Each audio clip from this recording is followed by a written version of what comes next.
Hey everybody, welcome back to our next day of at-home learning. Today we're going to be in our last day of our independent learning practice. So it's going to look like this, day 5, and we're going to be focusing on reading, writing, and grammar today. So we're going to be tackling all 3 of these items right here. So I'm excited to dive in this with you today. But let's go ahead and let's look at our reading to start. And this one's pretty fun. Today we're going to be comparing 2 different stories. So kind of like how we've done in class before, when we compare 2 different ideas, we're trying to see how are they the same. And we might also contrast them and see how are they different. So the directions say to read the 2 stories and then complete the graphic organizer. So as you can see here, we have story 1. This is named Pierre.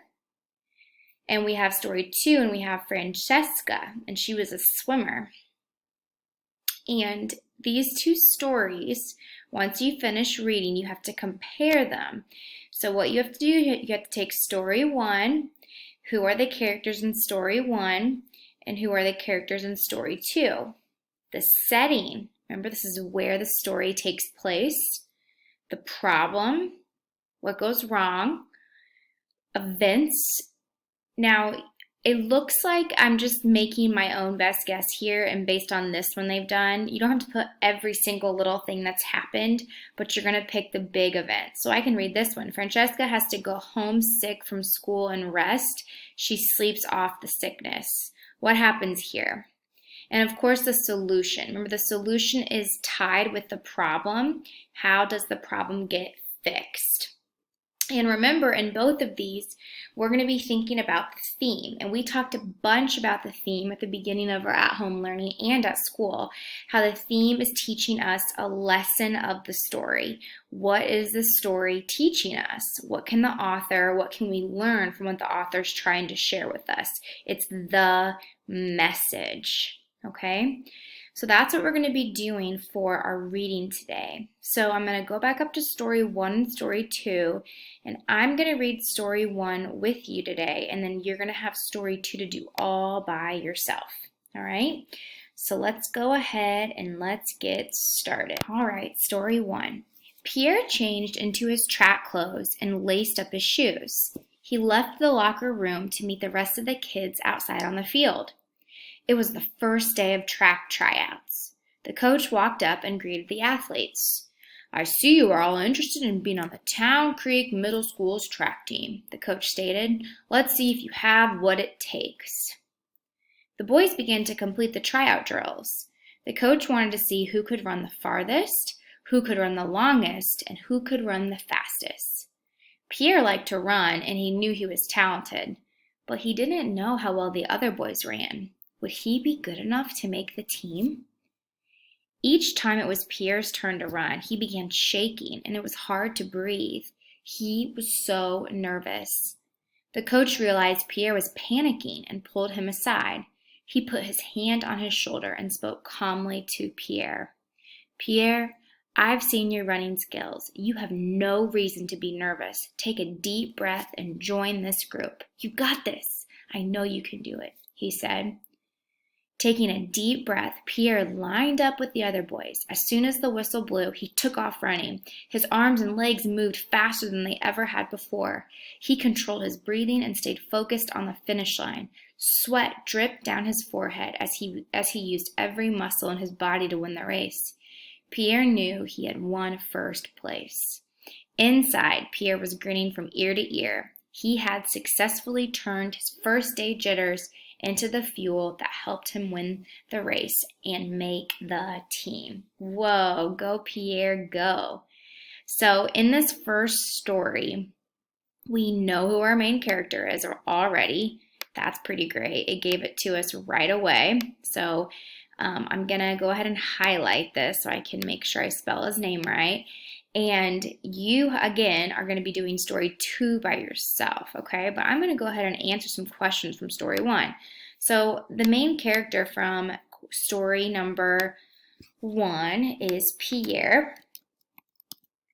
And we know a supporting character, and you can absolutely write the supporting character down if you'd like to, is the coach, because he does talk in the story. He's not the main character, but he for sure supports the main character. We don't know the coach's name. I'm just going to call him the coach. Okay, so we kind of have two characters right away. So you need to finish the characters for story 2. Setting. Pierre is at track team tryouts at the middle school. And I love how this is in the text right here. You can see he was even in the locker room to meet the kids on the field. So I could have even added something about the locker room. But he's at track tryouts. So that's right. The problem. What is the problem? What's going on with Pierre? What is wrong with what's happening? Because right now he's trying out. But I can see he liked to run. He knew he was talented, but he didn't know how well the other boys ran. Would he be good enough to make the team? Each time it was Pierre's turn, he began shaking and it was hard to breathe. He was so nervous. So a big problem is that he didn't know if he was good enough to make the team. Right here, would he be good enough to make the team? And he was so nervous. So I can put this in my own words. I don't have to copy it exactly what the story is saying, but I'm going to kind of summarize what I just got done reading to you. He was not sure if he was good enough. He was so nervous, and that's true. He was so nervous, he wasn't sure if he was good enough. Let me see if I can add anything else from here. Would he be good enough to make the team? He was shaking. It was hard to breathe. He was so nervous. That kind of summarizes that. You could add some more here with shaking. Now, events. Events are what are some things that kind of lead up to this? So he was so nervous. He wasn't sure if he could make the team. There's my problem. But what ends up happening? Events. The coach talks to him. What is the coach tells him some good stuff, doesn't he? The coach tells him to relax and breathe, right? He tells him it's gonna be right. Just focus, relax, and breathe. And I think he even says right here, what does he say? You've got this, you can do it. Right? He knows he's got running skills. No reason to be nervous. And what's the solution of the story? How does the story end? Like, what does Pierre do? Pierre relaxes and breathes. He wins the race, doesn't he? Because he's relaxing. He's not doubting himself, right? So the theme of my story, now this is really important. Remember, there's not just one theme of a story, and we've learned this before. There could be so many themes that go in a story, but what's important is you got to prove it based on the text evidence. So because he listens to his coach, because he belly breathes and he relaxes, he's able to win the race. So a theme of the story could be to have confidence in yourself, to believe in yourself. And remember, sometimes the themes at the end of the story, right here, he had successfully turned his first day jitters into fuel that helped him win the race and make the team. So even though you're nervous with something, still believe in yourself. Don't give up. That's a really good theme there. It's not giving up, believing in yourself. And I'm going to put have confidence in yourself, right? Have confidence in yourself, believe in yourself, be taking those belly breaths. I mean, really, those actually work. Whether it's sports or whether it's when you're so frustrated, when you stop and breathe, you're able to actually function and think and make good choices. And that's exactly what Pierre did. So you guys are going to finish doing story 2 by yourself, filling the rest of this in, all right? And then for writing today, again, it's so fun. You get to make a creepy creature news. You get to make your own scary story. And this is pretty fun. Does your city or town have any local legends? Make up a story about a monster, ghost, or an alien that lives in your hometown. So you're going to make up a story using a monster, a ghost, or an alien, and make sure to use places you know as the setting. So for me, I could say, once there was an alien that landed at William McKinley School 39, right? William McKinley is a real place because I have to use places that I actually know. So you need to make sure you use a place that you actually know exists, but you can put a pretend character there. So make up your own silly, scary story. You can make it as scary or as silly as you want. I can't wait to read these. And then I want you to draw a picture of your monster here. This is a super fun, creative writing piece today. So you guys are going to have lots of fun with that. So again, your own story using a monster, ghost, or alien in your hometown. Use places you might know. So I'm going to talk about the alien landing at William McKinley. No, and maybe it crashes into room 214 in the middle of the day. That would be so funny. So I'm going to work on this with you guys. This is awesome. And the last grammar piece today is one of my favorites, and it's context clues.